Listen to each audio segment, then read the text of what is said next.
Doctor ইউনূসের যে press সচিব, যিনি গোয়েবলসকেও হার মানিয়েছেন, তিনি লন্ডন গিয়েও একের পর এক মিথ্যাচার করছেন। যখন আমরা সবাই জানছি যে ব্রিটিশ প্রধানমন্ত্রী লন্ডনে, তখন তিনি এক ব্রিটিশ এমপির বরাত দিয়ে তাকে কানাডায় পাঠিয়ে দিয়েছেন। ব্রিটিশ কোন এমপি জানেন না যে তার প্রধানমন্ত্রী দেশে আছেন না কানাডায় আছেন? সেটা যদি আমরা জানতে পারতাম, তাহলে বোধহয় শুধু জাতি নয়, পৃথিবী অনেক উপকৃত হতো, এবং সেই লোকের এমপিশিপ নিয়ে আসলে টানাটানি শুরু হওয়া উচিত যে তার দলনেতা কোথায় আছে জানেন না। তিনি আদৌ বলেছিলেন না এই ডাস্টবিন শফিক মিথ্যে কথা বলেছেন, সেটা বোধহয় আমাদের আর বুঝতে বাকি নেই। যাই হোক, তারপরেও শফিক কিন্তু আমাদের আশায় রেখেছিল যে একটা ভুল বোঝাবুঝি হয়েছে, ব্রিটিশ প্রধানমন্ত্রী কিয়ার স্টারমার লন্ডনে আছেন এবং তারা চেষ্টা করে যাচ্ছেন ডক্টর ইউনূসের সাথে কিভাবে সাক্ষাৎ করা যায়। আমি গতকাল বলেছিলাম একটা ভিডিওতে যে জামাতের পক্ষ থেকেও, ব্রিটিশ জামাতের পক্ষ থেকেও নানান ভাবে চেষ্টা করা হচ্ছে, প্রয়োজনে যত টাকা লাগে দেবে ব্রিটিশ জামাত, এরকম একটা আওয়াজও তারা তুলেছিল, এবং তারা সর্বোচ্চ চেষ্টা করেছে ব্রিটিশ প্রধানমন্ত্রীর সাথে বাংলাদেশের অবৈধ দখলদার ডক্টর ইউনূসের একটা সাক্ষাৎকারের ব্যবস্থা করতে। অবশেষে আমরা জানতে পারলাম যে ব্রিটিশ প্রধানমন্ত্রীর অফিস থেকে আনুষ্ঠানিকভাবে ডক্টর ইউনূসের এই অনুরোধটিকে প্রত্যাখ্যান করা হয়েছে। তার অফিস থেকে জানিয়ে দেওয়া হয়েছে যে ব্রিটিশ প্রধানমন্ত্রী কিয়ার স্টারমার ডক্টর ইউনূসের সাথে দেখা করবেন না। এটি একটি ভয়াবহ লজ্জার ব্যাপার আর কি। অবশ্য যদি ডক্টর ইউনূসের শিবিরের কারো লজ্জা থাকে তাহলে না আমরা বলতে পারতাম। এখন আমরা নতুন করে শুনছি যে এই ব্রিটিশ সফরে তিনি গিয়েছেন আসলে বাংলাদেশ থেকে শেখ হাসিনার আমলে যে কল্পিত অভিযোগ আমরা শুনছি টাকা পাচারের, সেই টাকা উদ্ধারের জন্য নাকি তিনি গিয়েছেন, এবং তিনি ব্রিটেনের কাছে আশা করেন যে ব্রিটেন তাকে সেই টাকা উদ্ধারে সহায়তা করবে। এই যে 16 বছরের টাকা পাচারের কাল্পনিক কাহিনী শুনে আসছি, এবং এই যে ব্যাংক লুটের কাহিনী, যারা টাকা পাচার করেছে তাদের একটা বড় অংশ যদি সত্যি হয়ে থাকে তারা ব্যবসায়ী, সেই ব্যবসায়ীরা তো এখন ডক্টর ইউনূসের আশেপাশে ঘোরাঘুরি করে।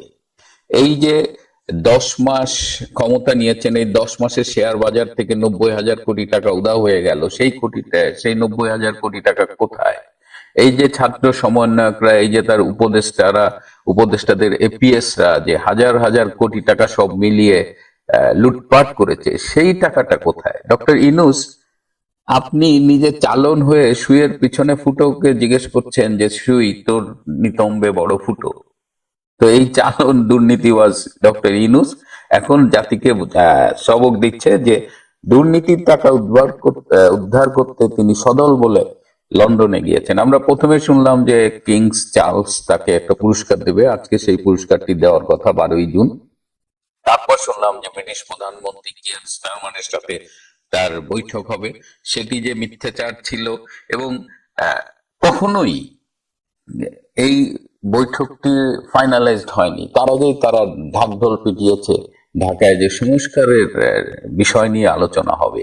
একটি মজার ব্যাপার যে আমরা তো দেখেছি যে সবখানেই হাজার হাজার ব্রিটিশ বাংলাদেশিরা ডক্টর ইউনূস এবং তার সহযাত্রী যারা ছিল সবার বিরুদ্ধে প্রতিবাদ করেছে, কিন্তু এই ডাস্টবিন শফিক একটা ফেসবুক স্ট্যাটাস দিয়েছে যে সারা ইউরোপ কুড়িয়ে নাকি 20 জন লোকও তারা জোগাড় করতে পারেনি, প্রতিবাদ করেছে। তো এবার আমি একটা মজার ভিডিও দেখাই, এই যে প্রতিবাদের মুখে এই ডাস্টবিন শফিক কিভাবে চোরের মতো দ্রুত সরে পড়ছেন।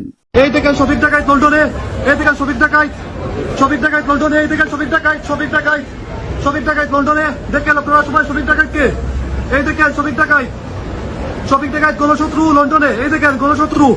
প্রিয় বন্ধুরা, গ্রেট ব্রিটেন তো একটা স্বাধীন রাষ্ট্র, একটা উন্নত রাষ্ট্র, তাদের নিজস্ব দুর্নীতি দমন এবং অবৈধ অর্থ ডিটেক্ট করার মতো ব্যবস্থা আছে।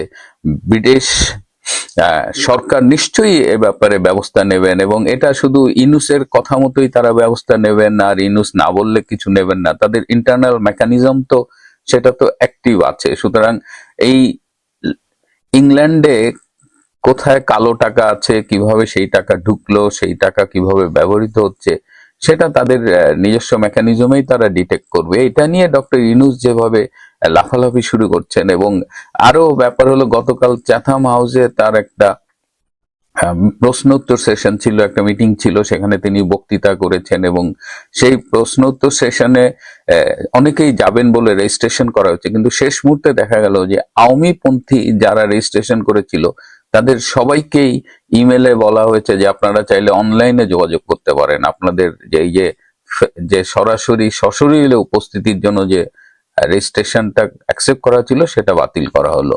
তার মানে কি ভয় যে লন্ডনে যে তিনি কোনো প্রশ্নের মুখোমুখি হতে চান না, যেটা তিনি স্বাচ্ছন্দ্য বোধ করবেন না। তারপরেও তিনি বলেছেন 32 ভাঙার ব্যাপারে একটি হাস্যকর ব্যাখ্যা দিয়েছেন। 32 ভাঙা হবে এই ঘোষণা অনেক আগে দেওয়া হয়েছে, তারপর সেখানে সেনাবাহিনী ছিল, তার পুলিশ নাকি ভয়ে সেখানে যায়নি। মানে ডক্টর ইউনূস, আমি দেখলাম যে তার কথাবার্তার এখন একজন প্যাথোলজিক্যাল লায়ার লেভেলের তিনি চলে গেছেন। প্যাথোলজিক্যাল লায়ার হলো ছোট হোক বড় হোক সব বিষয়ে সে মিথ্যে কথা বলতে আগ্রহী থাকে এবং সব বিষয়ে মিথ্যে কথা বলে। এবং ডক্টর ইউনূসকে আপনি যদি অ্যানালিসিস করেন, তার কথাবার্তাগুলো অ্যানালিসিস করেন, যে he is a continuous liar. সে ছোট হোক বড় হোক সে কন্টিনিউয়াসলি মিথ্যে কথা বলে যাচ্ছে, নিজেকে একটা প্যাথোলজিক্যাল লায়ার লেভেলে উন্নীত করেছে। তার মতো একজন খ্যাতি সম্পন্ন লোক, যাকে পৃথিবীর প্রায় সবাই বা অনেকেই চেনেন, বিশ্ব শান্তিতে তিনি নোবেল পেয়েছেন, বিভিন্ন বিশ্ববিদ্যালয়ে বক্তৃতা দেন, তো তার মতো একটা লোকের তো এত নিচু লেভেলের নামার কথা না। তিনি কেন লন্ডন গেছেন? এটি কোনো সরকারি সফর ছিল না, যদিও তার পক্ষ থেকে বারবার বলা হয়েছে। তিনি যে কিংস ফাউন্ডেশনে যে অ্যাওয়ার্ডটা পাবেন বলছেন, সেই তালিকায় নাম না থাকলেও তিনি যদি অ্যাওয়ার্ডটা পানও, তার মতো লোক যার ভান্ডারে ঝুলিতে অসংখ্য বড় বড় অ্যাওয়ার্ড রয়েছে, তার তো এরকম একটা কিং ফাউন্ডেশনের একটা অ্যাওয়ার্ডের জন্য এরকম এত লালায়িত হওয়ার কথা না। এবং আরো শুনেছি যে এই যে কিংস ফাউন্ডেশন, এটা একটা চ্যারিটি অর্গানাইজেশন, একটা দাতব্য প্রতিষ্ঠান। এটা আমাদের ব্রিটিশ রাজা চার্লসের অনেক ইনকাম আছে, সেই ইনকামের একটা অংশ থেকে তিনি চ্যারিটি কাজ করেন এই সংগঠনের মাধ্যমে। এবং এই সংগঠনের যে প্রতি বছরের অনুষ্ঠান, এটিতে মূলত রাষ্ট্রের প্রধান ব্যক্তিকে আমন্ত্রণ জানানো হয়, এবং শোনা যায় যে এবার আমন্ত্রিত ছিলেন বেসিক্যালি বাংলাদেশের রাষ্ট্রপতি শাহাবুদ্দিন আহমেদ চুপ্পু। রাষ্ট্রপতির সেই ইনভাইটেশনটা হাইজ্যাক করে ইউনূস নিজে এসেছেন, এবং তার সফরের অবজেক্টিভস নিয়ে আমরা একবার এক এক কথা শুনছি। এই যে একবার পুরস্কার নিতে আসছেন, একবার ব্রিটিশ প্রধানমন্ত্রীর সাথে দেখা করতে আসছেন, এখন বলছেন যে পাচার হয়ে যাওয়ার টাকা উদ্ধার করতে আসছেন। মানে পাচার হয়ে যাওয়ার টাকা উদ্ধার করতে উনি এখন দেশে দেশে সদল বলে ঘুরে বেড়াবেন আর কি। এটা হলো টাকা উদ্ধারের নমুনা আর কি। মানে আমরা তো আসলে আর কেউ কিছু জানি না, সব তো ডক্টর ইউনূস জানে। তো এখন এই মিটিং এর সবাই যেটা বলছে যে এটা মূল উদ্দেশ্য হলো, এখন গিয়ে দাঁড়িয়েছে তারেক রহমানের সাথে তার মিটিং, যেটা আগামীকাল 13ই জুন এই মিটিংটা হবে। তো এখন খারাপও লাগে যে ব্রিটিশ প্রধানমন্ত্রীর সাক্ষাতের জন্য এভাবে কাঙালের মতো ঘুরঘুর করা, এবং সেই অনুরোধটি যখন প্রত্যাখ্যান হয়ে যায় এবং সেটি ব্রিটিশ মিডিয়ায় ফলো করে ছাপা হয়েছে, দেখলাম বাংলাদেশের দুই একটা মিডিয়াতেও সেই খবরটি কোট করেছে। এটি লজ্জার, এটি বেদনার, কিন্তু নির্লজ্জ দখলদার সরকারের কাছে তো এসব কিছুই যায় আসে না। এই দখলদার স্বৈর শাসক নব্য ফ্যাসিস্ট ডক্টর ইউনূস এবং তার গঙের হাত থেকে বাংলাদেশ খুব দ্রুত মুক্তি পাবে।